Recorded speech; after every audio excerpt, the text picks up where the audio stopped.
Queuing. It's not the easiest thing, and getting it right can be a massive challenge, which is why Sam Rose, one of my favorite writers and blog post creators, wrote an article about it. And his articles aren't your usual just talking about a thing in text. They have the craziest, most fascinating visualizations too. If you haven't already seen my load balancing video, it's also all about one of his posts with similar quality visualizations.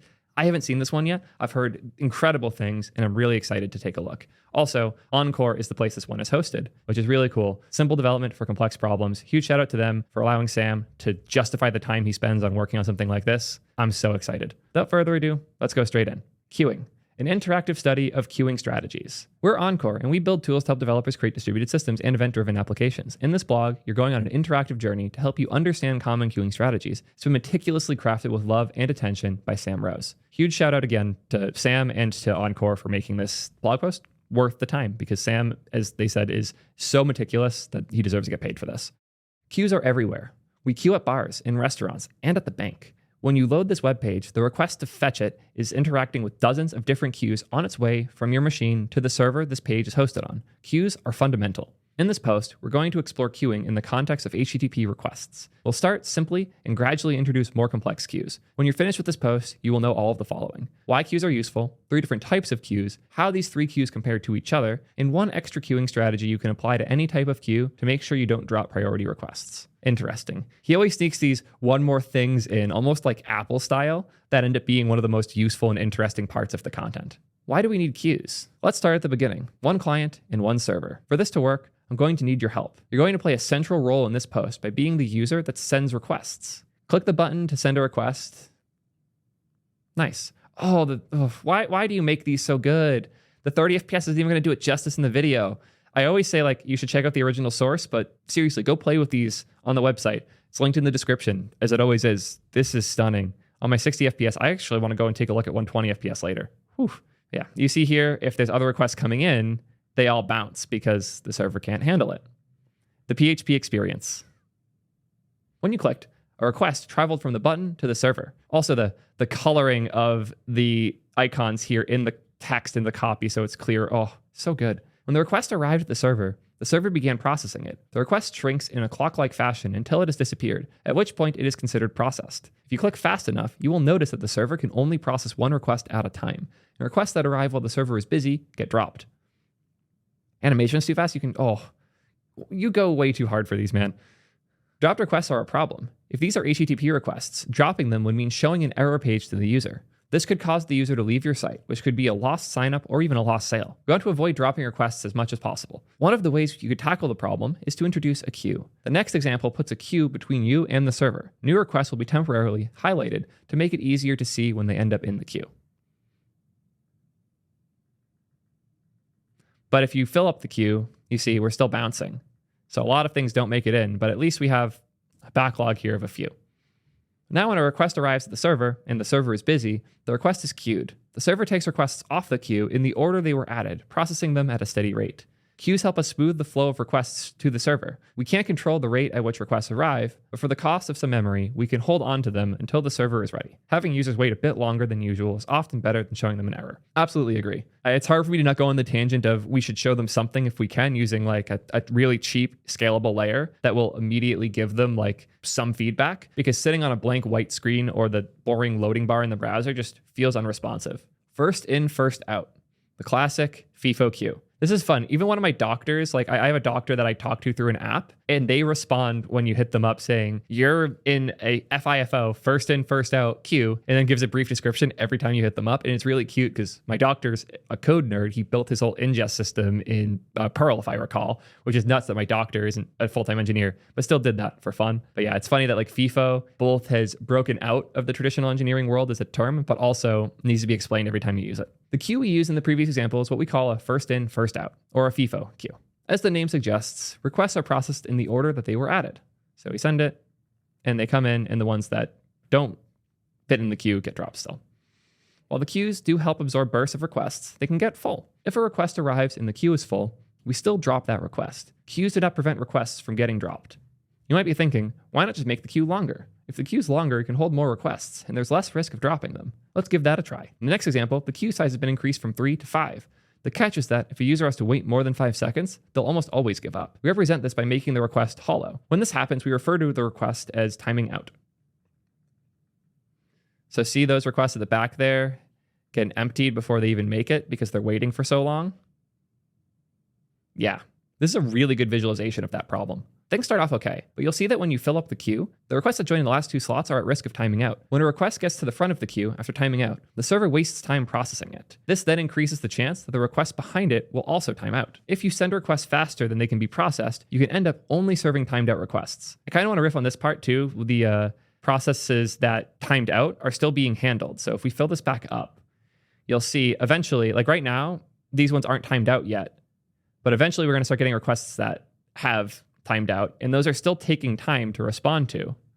So even though some of these requests don't have a user waiting anymore, they're blocking requests that do have users waiting for them. And we end up with a whole bunch of requests that just never end up going to any user, which sucks. If you send requests faster than they can be processed, you can end up only serving timed out requests. Also very true, we saw that there where basically every single request was being timed out. All of the server's time is spent serving requests that the user has given up on. Queue length is an important parameter to get right, and getting it right depends on your application. If in doubt, it's better to be too short than too long. That's a bold claim, but honestly, having some requests bounce is better than having all requests time out. Fair point. I've definitely went to services where like they went viral on HN, and all of a sudden every request is taking forever. You just open the page and it just sits there and hangs for like 10 minutes. It will eventually resolve, but that's because the queue is way too long. Wait, why don't we just drop requests that have timed out? Why are we serving them all? Good question. There's something stopping you from devising a system to check if requests are still valid before serving them, but that's not something HTTP servers often do by default. It's a way bolder claim than you're used to making, but you stand by it. Also, I should mention this before, Sam's in chat, so keep an eye out for Sam Who and anything he says, because actually realistic. Spent a long time actually making sure this is how things behave in the real world. Not much stuff will out of the box. Skip processing timed out requests. That's a painful and sad reality, and I have no reason to not believe it, because yeah, sucks, but so does most of code, let's be real. Very fair points, and I will triple down on anything Sam says, because I'm like a dumber video version. So yeah, totally agree with everything he said here. And the boldness of the statement, we should have shorter queues rather than too long. Yeah, checks out. LIFO. This is a fun one. One thing we can do to prevent the problem of only serving timed out requests is to use a last in, first out, or a LIFO queue. Sometimes called the stack, in a LIFO queue, the most recently added request is processed first. This is kind of like chat. Like I just saw this message from Sam, and then I went back and saw the other 2 before, because this one was first. It means I can feel more responsive. Like you feel like you sent a message and then I responded to it. Even if I get to those other ones later, it still feels much better overall. But yes, some users will just be sitting there forever. And I'll show that by doing this, and we see that one at the front can just hang out forever. And now we have these 2 requests here that don't get resolved until the queue's empty, but they've already timed out. Processing the most recent request first means that it's not possible for us to be in a situation where we only serve timed out requests. However, the mischievous among you may have noticed that it is possible to have a timed out request stuck at the back of the queue indefinitely if you keep clicking the button. Yeah, that must be how most of my chatters feel. For web requests, this failure mode is often preferable. It doesn't matter if the request has been stuck for 20 seconds or 20 minutes, the user is gone. Again, bold, but very true. I've never sat and waited for a page longer than 10 seconds unless it was Jira and it was my job. I go on a long rant about how Jira does all of these things wrong just for me using it, but I'll resist the urge because we already hate Jira and Confluence and all of that shit. May as well serve new requests ASAP and let the old ones clear out when things come down. Yeah, very fair. Priority queues. Both FIFO and LIFO queues treat all requests the same. The only thing that differs is which end of the queue requests are getting added to. It's not uncommon, though, for some requests to be more important than others. For example, you probably want to make sure a checkout request on your store is treated as the highest priority. To help with this, let's look at priority queues. Oh boy. The way priority queues work is that when a new request arrives, it is added to the queue in a position determined by its priority. Requests with a higher priority get added closer to the front. Lower priority requests get added behind larger and higher priority ones. In the following example, we introduce the idea of priority requests. These are visually distinct from requests by color and by the use of stripes. Priority requests jump the queue, getting placed at the front when they arrive. Send a priority request while the queue has 1 request in it.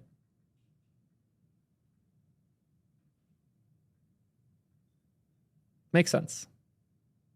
Cool. Checks out. You're struggling to keep up. What's happening here is we have these requests in the queue, but then the priority request goes in front of the others. I really like this visualization because we have things going left to right, but then we have this jump in front in the queue. Really good visualization here. Yeah, and striping the priority request for colorblind. As a fellow colorblind, yes, very much appreciate that. Notice the priority requests get added to the front of the queue. This ensures that they're processed first and don't wait as long as low priority requests. When the queue is full, however, we still have to drop priority requests. Yep. Even when the queue is full, or even with prioritization, when the queue is full, and you can still bounce a bunch of priority requests just by bad luck. Active queue management. Oh boy. Just like the thing that we pay Amazon for with SQS, what we'd like to be able to do is push low priority requests out of the queue to make room when a priority request does arrive. This is where active queue management comes in. Up until now, we've only dropped requests that arrive when the queue is full. This is called tail drop because we're dropping at the tail end of the queue. This is a simple strategy, but it has some problems. One of the problems is that we are dropping priority requests. To make it less likely that we'll drop those priority requests, we're going to drop low priority requests before the queue gets full. The way we're going to do it is proportional to how full the queue is. If the queue is empty, we will never drop. If the queue is 50% full, there's a 50% chance we'll drop. If the queue is 90% full, there's a 90% chance that we'll drop.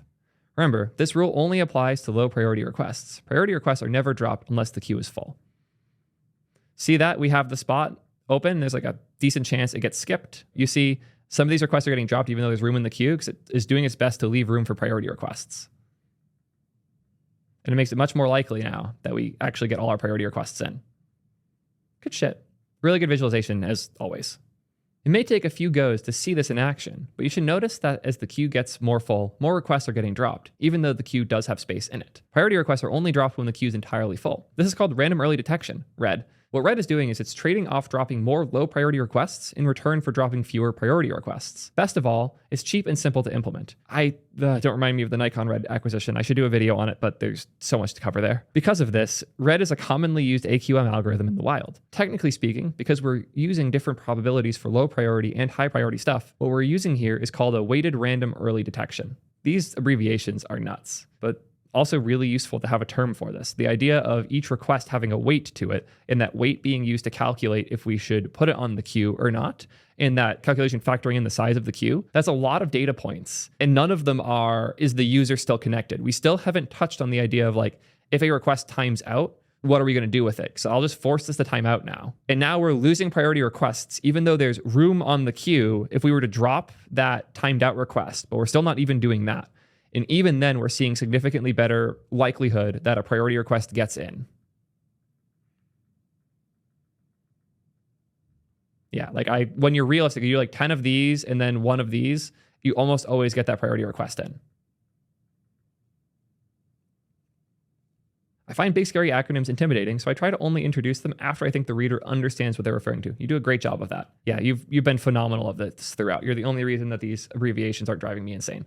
Anyways, comparing queues. We've spoken about lots of different types of queues. Let's see how they compare to each other. Below here, we're going to see all of the request queues that we've explored throughout this post. FIFO, LIFO, priority, and priority plus red. Good old visualizations. I will say priority plus red not being red hurts my brain a bit. Understand though. Clicking the buttons will send requests to all of the queues. Work through all of the goals to generate the data we need for a good comparison. Looks like a lot at first, but I promise you won't take more than a minute or two.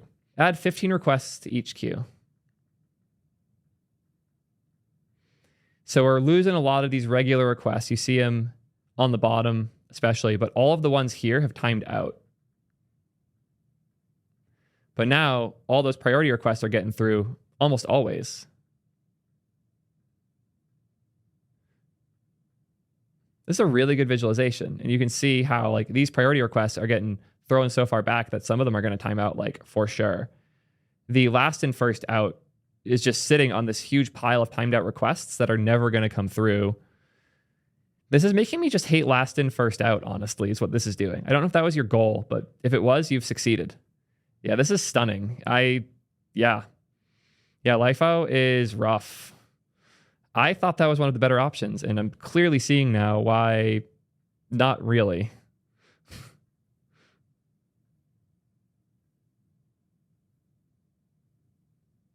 Good visualization. Now that you've generated a good amount of data, let's dive into the numbers here. All of the data below is taken from the requests that I just sent above. That's really cool. You're going to do a data visualization of me just hammering on buttons. You may also notice the graphs updating as requests get processed. Feel free to send more requests to see how it changes the data. Wait time. Let's start with arguably the most important metric. How long do requests spend inside of each queue? Below is a bar graph showing latency percentiles for each queue, split out by the requests and the priority requests. Change the percentile using the toggle below the graph. Does anything stand out as you increase the percentile? Reminder, the 50th percentile is the time that 50% of requests take to respond or below. 50th percentile is 1 second. That means 50% of your requests are processed in 1 second or less. Also means 50% are 1 second or more. So if we had 75th percentile for 1 second, that means 75% are 1 second or less. LIFO goated or nah? Okay, the average response time here is a fair point. LIFO responds quickly in the 50th percentile, but as we get to 95th, yeah. See the difference there? 95th is awful because when something takes a while, if we go back up here, I put a few requests on, we have the LIFO there, and I start putting these in front. Those can just take forever now. Even if I'm not doing priority requests, just doing normal ones, this one's just going to sit there almost indefinitely. If you've ever been to a web page where like you load it and it's just hanging there and you wait a while and then you refresh and all of a sudden it works, not unlikely that a LIFO is the reason why. Yeah. I guess those requests there are really screwed with my numbers here. But what we do see here that's really cool is having the blue as the priority requests. We see that these two algorithms, which obviously they're focused on making sure priority stuff can get through more often, do a significantly better job of making sure those priority requests come in. At the 95th percentile, they're all under 3 seconds. At the 99th percentile, they're still under 3.5 seconds. But again, at the 50th percentile, so for half of requests, these aren't too different. Although I did manage to make red really buffed out here. But as you go into the 75th, the 90th, and the 99th, we start to see the weaknesses of LIFO specifically. Like, let's be real. A priority request should never take 18 seconds. Like, imagine hitting a checkout button, and then 18 seconds later, you finally get to checkout. That's not acceptable. And the only things here that let priority requests come in under that like 5-second mark, which is a really important number to hit, only options here are the PQ and the red. Yeah. Also a fun question here in chat. Which approach is used by most web servers? Almost always first in, first out. Yeah, because most web servers are assuming they're not getting more traffic than they can handle, so they just throw it in FIFO. But once you start dropping requests, FIFO gets rough. Because when it's full, now I can't even get priority requests in. Let's talk about the standout here, which according to Sam is LIFO. At the 50th percentile, it looks to perform well, but it gets dramatically worse as you approach the 99th percentile. This makes sense as it tries to serve the newest requests as fast as it can, which also means that the requests that aren't the new ones get served as slow as they can. So this is a great median at the cost of very poor tail end performance. Yep. Dropped requests. Below are a set of bar graphs showing how many dropped requests each queue had, split out by the priority requests and the normal requests.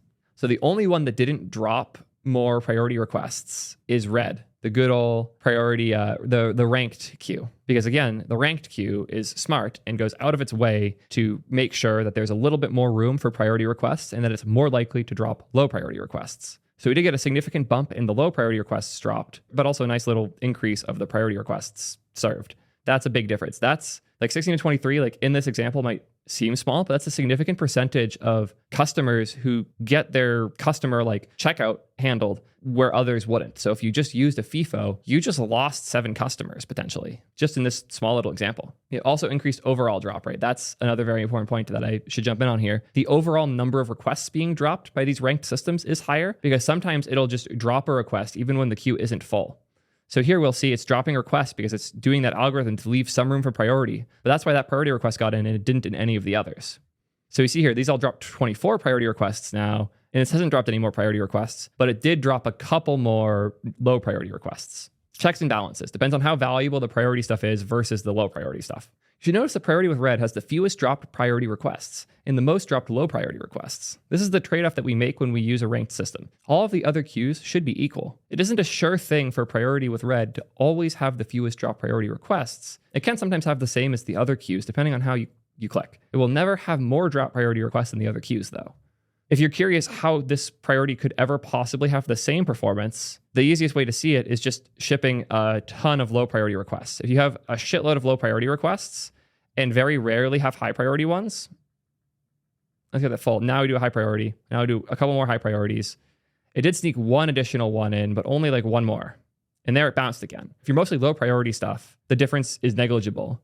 But if you have a decent ratio of low to high priority, it helps a lot. But it's almost like you have to think of two different axes here, where like one axis you have to think about is what's the ratio of low priority to high priority requests? Another ratio you have to think about is how high priority is a high priority request compared to a low priority one. Like if you're an e-commerce site and you want to make sure people can check out, how much more valuable is a checkout than somebody opening the homepage or going to their cart? Because if they can't open their cart, they might just never check out in the first place. So that might be a value difference that's close enough that you rank more requests higher. The gap no longer matters as much and you're more okay with the timeouts. But if users don't even go to the shopping cart, they just insta-buy. Maybe everybody on the site uses the buy now button. Everything else should be low priority. The buy now button should be instant. But this depends on you and your needs. So it's the gap between how many of these types of requests are made, as well as the gap of how important those requests are to you. Like how high priority is high priority and how often does that high priority thing occur? These are things you should have to consider when you make these decisions. Let's look at timeouts. This is where things are going to be fun because again, some of these queues just process timed out requests all the time and let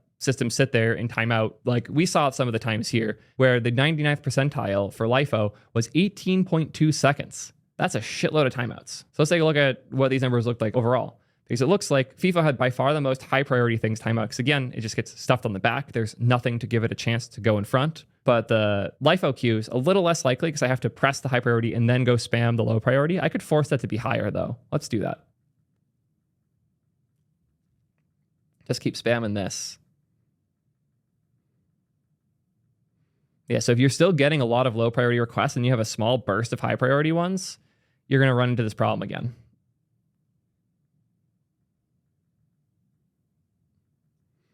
See how many I can get to time out here. And also how bad I can make that 99th percentile intentionally. I'm actually curious now. It's like a mini game, but just to see how much you can screw up priorities. I like this a lot. It's like universal paperclip for people who are even nerdier. Yeah, look at that. Look at what I managed to brute force here. That's a 29 second, almost a 30 second. I won't reload the page. Don't worry. I'm actually really curious to see at the end. 29 seconds is insane for a 99th percentile. Even like the 75th. 75th isn't actually that bad. The jump between those two is insane. But the 90th percentile here, 21.2 seconds for priority requests is insane. Imagine a user's checking out and it takes over 20 seconds to process that request. They closed the page long ago. They're not buying those items anymore. You're screwed. So yeah, to see the gap there is nuts. And to go back to where we were here with the timeout requests, here we're seeing we've now timed out 6 of those last in first out requests versus FIFO being at 28 timeouts. Pretty big gap. But also red has by far the fewest timeouts because it usually just drops. It's a little hard to predict this one because it depends more on how you complete the goals. But you should see that FIFO and LIFO have the most timed out priority requests. The priority queues will process priority requests faster and thus have them time out less often. Yep, we don't even have any timeouts on priority requests for these two. You should also see that LIFO has the fewest timed out requests overall. This is, again, because it prioritizes the newest requests. Conclusion. Oh boy. These aren't your usual conclusions, so don't like skim through and go to the next video because as Sam said, there's going to be something fun at the end. I hope you enjoyed this journey through queuing. Let's recap what we've learned. There are lots of different types of queues, each with their own sets of trade-offs. Queues help absorb bursts of requests, but don't fully prevent requests from being dropped. Priority queues can help ensure important requests are processed first. Active queue management can help process more priority requests by dropping low priority requests before the queue gets full. For HTTP requests, it's common to see first in first out queues used in practice. I would argue, with this post to back me up, that LIFO queues are a better choice for most workloads. If you need to prioritize some requests over others, a priority queue with AQM is a very good choice, though seen less often in the wild. Queuing is both a wide and a deep topic. We've looked at only one use case here, but queues are used everywhere. I hope this post has ignited a desire to learn more about the topic, and if it has, I can recommend the following reads. As always, a bunch of useful stuff here. Is this all of... Oh, that's why you had me wait. All the dropped requests are on the bottom of the page. You nerd. You absolute nerd.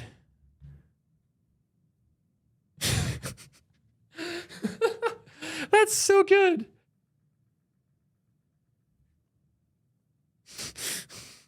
I love that you put all the effort into something that like is basically impossible to see without screwing with the page. That's adorable. Oh my God. 10 out of 10.